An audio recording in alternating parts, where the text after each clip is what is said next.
Kal-El, the last son of Krypton, also known as the most popular and important superhero of all time, Superman. Over the years, he's gained many allies, including his cousin Kara Zor-El.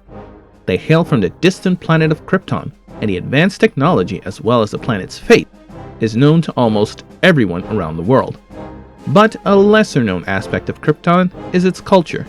Culture that explains why, despite being cousins, Kal and Kara have surnames with variations. Welcome to the Review Desk. I'm Desmond Kirk, and today we'll look at why Superman and Supergirl have different names.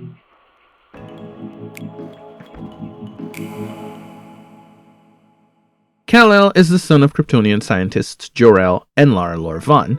Kara Zor-El is the daughter of Jor-El's brother, Zor-El and Allura Inze.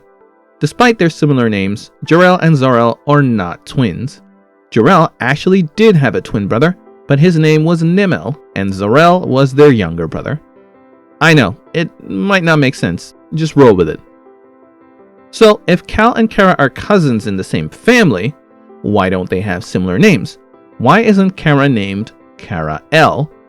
The answer can be found in the comics.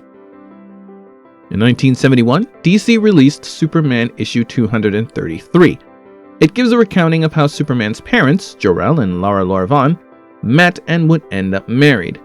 A more detailed look at this event was given in World of Krypton issue 1. In the same issue, we're told that Lara is the daughter of a scientist named Lor-Van.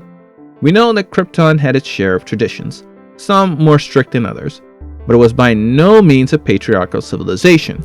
After all, Superman's mother Lara Lor-Van was a cadet in the space program, which means that it wasn't limited to male applicants.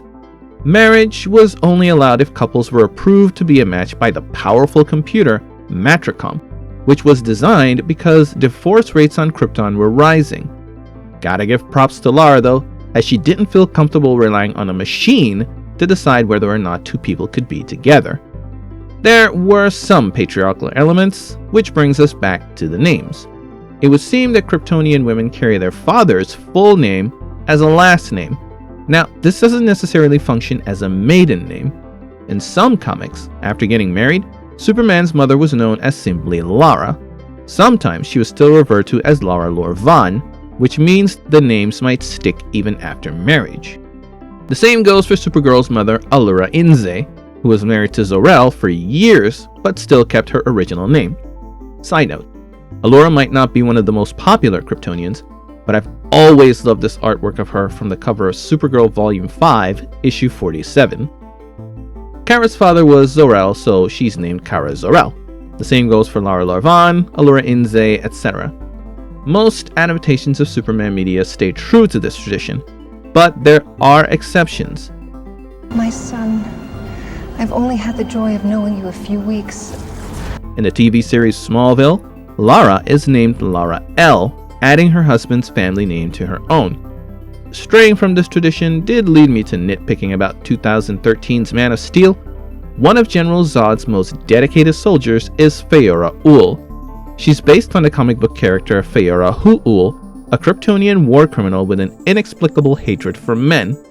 Now, if we're taking Smallville's practices into account, this means that Man of Steel's Faora married into the House of Ul rather than being born into it.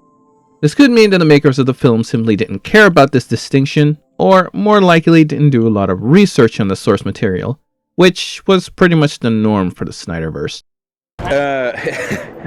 Funny. Even if Faora married for some reason, either security or status, it's highly unlikely she'd accept her husband's family name. Interestingly, the movie character Ursa, who would later also appear in a comic, has never been given an official last name. This sounds more like what Faora would do, drop the patriarchal last name altogether and just go by her first name.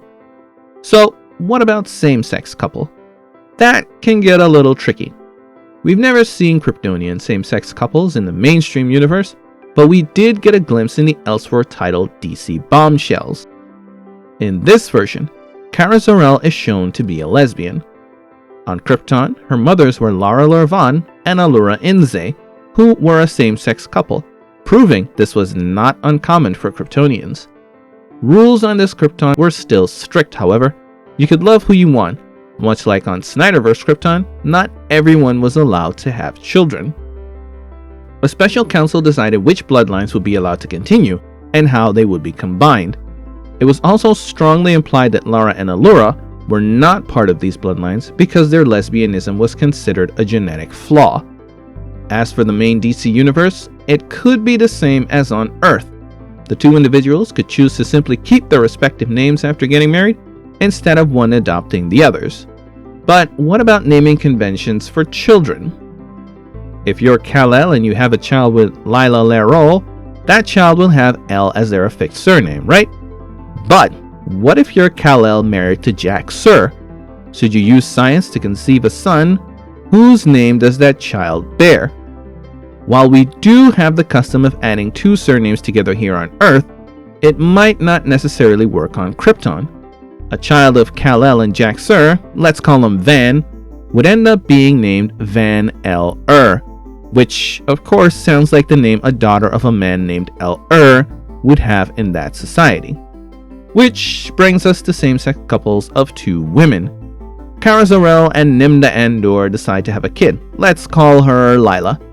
And does the kid become Lila Zor-El, Lila Andor, Lila Zor-El Andor? In the case of Bombshell Supergirl, it's not exactly clear where her surname of Zor-El came from.